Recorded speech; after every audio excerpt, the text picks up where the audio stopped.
Okay, let's talk about creating titles for a few minutes. In Final Cut Pro 10, the titles are located in the Title Browser window. You can bring forward the Title Browser window by clicking on the letter T. Inside the Title Browser window, you'll see the titles are divided into categories. You can expand the area of the Title Browser window by clicking this slide arrow to show or hide available categories. As you can see, there are a lot of templates, but don't worry, the process of editing a template to the timeline and making changes is the same for all of them. You can also use the scroll wheel on your mouse instead of using the slide bar to scroll up and down through the list. What's really cool about these templates is that if you park over a template and move your mouse left or right, you can see what the template actually looks like before editing it to the timeline. Now, it's important to note that each of these title templates have different durations. I believe this template is 4 seconds long, so when I drag it to the timeline, this particular template will always default to 4 seconds in length. Of course, using this method to edit your title to the timeline may require that you trim your title a bit based on how long you'd like the title to be on the screen. Alright, I'm going to delete this title to show you another method. For me, I prefer to use the Range tool by pressing the R key to select an area within the primary storyline. Then, double-click on the title to connect it above the range selection. Okay, so now if I press the spacebar to play, you can see the title in action. Since this is a title template, all I need to do is give my new title a name.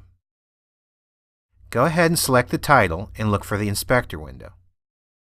If the inspector window isn't showing, use the keyboard shortcut Command 4 to bring it forward. Then move over to the Text tab and give your title template a name. Okay, so here's how it plays out.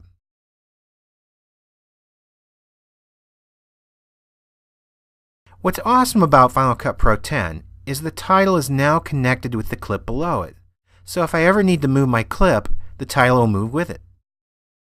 One important thing to keep in mind is that all of these title templates are Motion projects. When I talk about Motion, I'm referring to Motion 5 that can be purchased separately from the App Store. I recommend that you purchase Motion so that if you need to, you can edit any of these templates.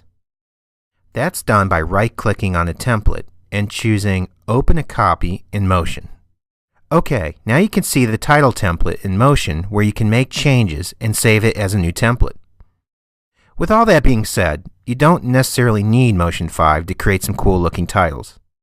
Let's go back to Final Cut Pro 10 and create a custom title and make some changes to it. To start, use the Range tool by pressing the R key to select an area in the primary storyline for where you'd like your title to go. Then move over to the Title Browser window and double-click on the custom title. Bam! There it is. Okay, if I go back to the timeline and click on my custom title to select it, you'll notice I now have some parameters that I can change in the inspector window. Let's start by looking at the choices available within the Text tab. First, you'll notice I can adjust the size of the text. Or you can park over the actual size value and hold down your mouse button while you drag up or down. You can also click the value to highlight it so you can type in your own value. Okay, hopefully some of these other parameters make sense to you, including the ability to adjust the alignment, tracking, and so on. Click on the Style Attributes menu at the top of the inspector. Here you can choose from a variety of pre-built styles. You can even make changes to one of these styles and save it as a new style. One thing that's a real blessing, if you pull down the Font menu, you can see what all the fonts look like while you make a decision. Notice how the title in the viewer actually updates as I drag across different font selections.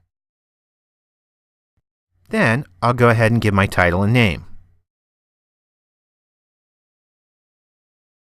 If you scroll down through the options in the inspector window, you'll also see choices for an outline, glow, and drop shadow. In my example, let's choose an outline.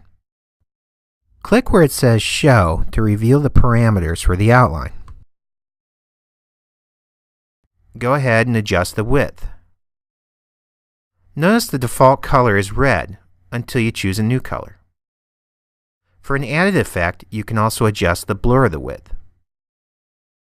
Now, I don't want my title to be in the center of the screen, but before moving it, let's not forget about the title safe area. That option is located in the upper right corner of the viewer, and there's a pull-down menu here to show title safe zones. To move the title, click on the Transform Effect button in the lower left corner of the viewer window. Now you can position the title towards the bottom. So if I back up and play my timeline, you can see the title. Let's add some animation to the title to make things more interesting. Then click on the Title tab within the Inspector window. So check this out, you've got an opacity slider here. However, it does something different than what you might expect. Go ahead and adjust the opacity to 0 and play through your timeline. You'll notice the characters fade in one at a time, which is pretty cool. If you combine this with some scaling, it really starts to produce a nice effect. Now, if I adjust the spread, you'll notice the letters fly in slightly more uniform. And oh, by the way, you've also got controls for how the title ends, such as adjusting your opacity control for the out.